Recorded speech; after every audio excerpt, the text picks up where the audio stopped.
Hello बच्चों, स्वागत है आपका मोशन के नीट चैनल पे। बच्चों, आज हम बात करने वाले हैं नीट 2024 के बारे में। एक ऐसा एग्जाम जो अगले साल होने वाला है और जिसमें लगभग 25 लाख कैंडिडेट अपेयर होने वाले हैं। तो बच्चों, अगर आपने बायो लिया है और आपके मन में नीट से संबंधित कोई भी डाउट है, कंफ्यूजन है, तो आज इस वीडियो में आपके सारे डाउट क्लियर हो सकते हैं। तो बच्चों, चैनल को अगर आपने सब्सक्राइब नहीं किया तो सब्सक्राइब कर लीजिए, लाइक करिए और शेयर करिए और अंत तक जुड़े रहिए। तो बच्चों, सबसे पहले तो हम बात करते हैं नीट कंडक्टिंग बॉडी कौन है। तो बच्चों, अभी तक एनटीए जो है, नेशनल टेस्टिंग एजेंसी, वो नीट कंडक्ट करा रही थी और अभी तक हो सकता है आगे एनएमसी इसको कंडक्ट कराए, लेकिन अभी तक ऐसी कोई कंफर्म ऑफिशियल न्यूज़ नहीं है। तो जैसे ही अगर कोई अपडेट भी आता है तो हम आपको बताएंगे, कोई पैटर्न में चेंज आता है वो भी हम आपको अपडेट करेंगे। अभी हम बात कर रहे हैं एज पर नाउ, यहाँ पर क्या क्या नीट के बारे में जानकारी है, किस तरह से नीट कंडक्ट होता है, कौन कौन कितनी सीटें हैं नीट में,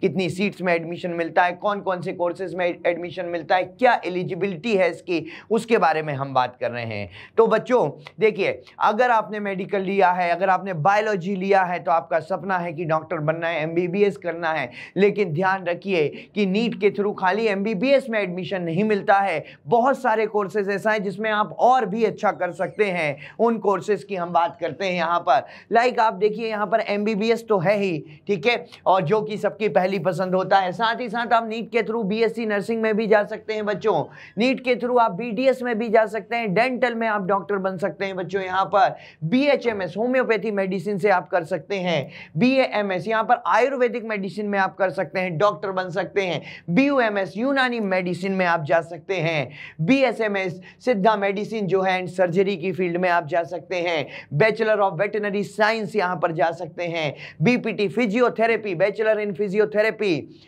BYNS bachelor of neuropathy and yoga, इस फील्ड में आप जा सकते हैं बच्चों यहाँ पर। तो बात यह है कि बहुत सारे कोर्सेज ऐसे हैं जिसमें नीट के थ्रू आप एडमिशन ले सकते हैं। तो नीट का मतलब खाली एमबीबीएस नहीं हुआ बच्चों, उसके अलावा भी बहुत सारे कोर्सेज हैं। तो अपने नॉलेज को थोड़ा सा बढ़ाइए और समझिए कि आप नीट के थ्रू खाली एमबीबीएस की तैयारी नहीं कर रहे हैं, बहुत सारे कोर्सेज में जा रहे हैं और कई सारे कोर्सेज ऐसे हैं बच्चों जिसमें बहुत अच्छे स्कोप हैं। ऐसा नहीं कि स्कोप केवल एमबीबीएस में है, बाकी कोर्सेज में भी बहुत बढ़िया बढ़िया स्कोप है बच्चों। अपन बात करते हैं यहाँ पर, सबसे मेन बात यहाँ पर एज क्राइटेरिया, जिसको लेकर बड़ा कंफ्यूजन होता है कि एज कितनी होनी चाहिए, हमारी एज क्या है। तो देखिए, यहां पर क्लियरली मेंशन है, मैं इसको सरल शब्दों में आपको समझाता हूं कि जिस साल आप नीट दे रहे हैं, जिस साल आप नीट दे रहे हैं, लाइक आप 2024 में नीट में अपीयर होने वाले हैं, अगर 24 में होने वाले हैं, 25 में होने वाले, जब भी होने वाले हैं,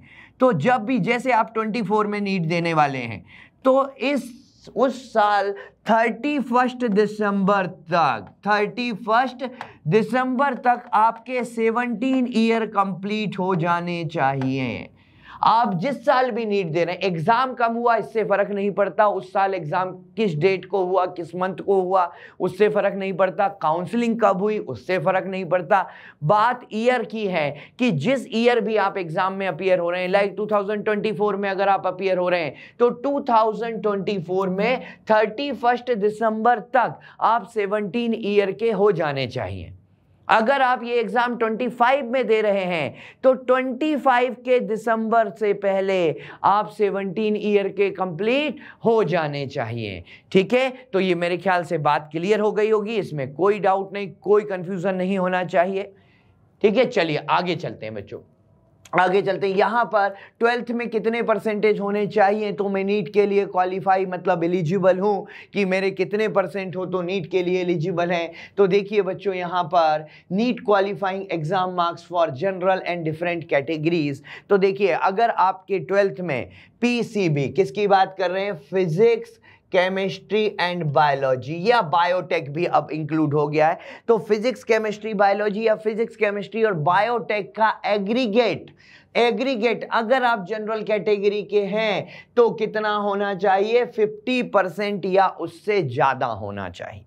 एग्रीगेट की हम बात कर रहे हैं, तीनों के aggregate physics PCB, physics chemistry bio और फिजिक्स केमिस्ट्री बायोटेक, तो 50% या उससे ज्यादा होने चाहिए। अगर आप ओबीसी एससी एसटी से बिलोंग करते हैं या फिजिकली हैंडीकैप्ड कैटेगरी से बिलोंग करते हैं तो आपके 40% से अबव होने चाहिए। हाँ, अगर आपकी फिजिकली हैंडीकैप्ड अनरिजर्व्ड में आते हैं तो 45% से ऊपर होने चाहिए। मिनिमम इतने मार्क्स आपके होने चाहिए तो आप नीट के लिए क्वालिफाई है, ठीक है, एलिजिबल है, मतलब नीट के लिए क्या है, एलिजिबल हैं। उसके बाद लेकिन कुछ जैसे कॉलेजेस हैं, जैसे एम्स हो गया, तो उस एम्स के लिए क्राइटेरिया थोड़ा सा अलग है कि एम्स जनरल कैटेगरी में अगर आपके 60% से ऊपर हैं तभी आप एम्स के लिए अप्लाई कर सकते हैं। नीट क्वालिफाई करने के बाद अगर आपको एम्स में जाना है तो उसके लिए आपको मिनिमम जो पीसीबी का एग्रीगेट चाहिए वो 60% रहेगा जनरल कैटेगरी के लिए, अदरवाइज 50% रिजर्व कैटेगरी के लिए, ठीक है।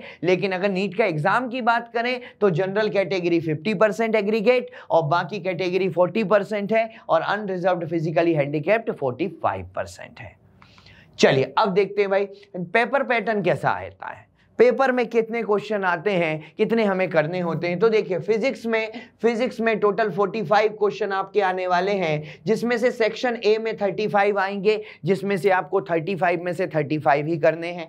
लेकिन सेक्शन बी में जो है 15 क्वेश्चन आते हैं, जिसमें से आपको 10 करने होते हैं।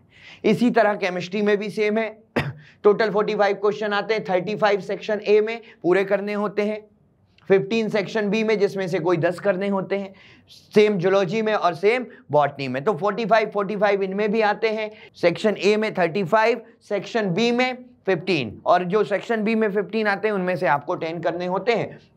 तो इस तरह से पर क्वेश्चन जो है आपको 4 मार्क्स मिलते हैं। तो +4 - 1 की मार्किंग है, +4 - 1। अगर आपने क्वेश्चन सही किया है तो आपको 4 मार्क्स मिलेंगे, अगर गलत किया है तो -1 हो जाएंगे, ठीक है। तो टोटल आप देख सकते हैं 180 180 180 180 मतलब 720 मार्क्स का पेपर होता है, जिसके लिए आपको 3 घंटे 20 मिनट का समय दिया जाता है। इस 3 घंटे 20 मिनट में आपको 200 क्वेश्चन पढ़ने होते हैं टोटल, और 180 क्वेश्चंस यहां पर 200 क्वेश्चन पढ़ने होते हैं और 180 क्वेश्चन आपको सॉल्व करने होते हैं, ठीक है।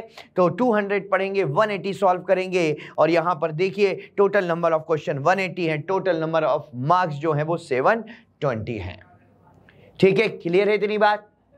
चलिए आगे चलते हैं। यहाँ पर नीट में आपके मार्क्स आ गए। आप काउंसलिंग में जब जाते हैं तो सबसे पहले ऑल इंडिया की काउंसलिंग शुरू होती है, जो कि एमसीसी द्वारा कंडक्ट की जाती है। एमसीसी जो होती है वो यहाँ पर ऑल इंडिया की काउंसलिंग करवाती है।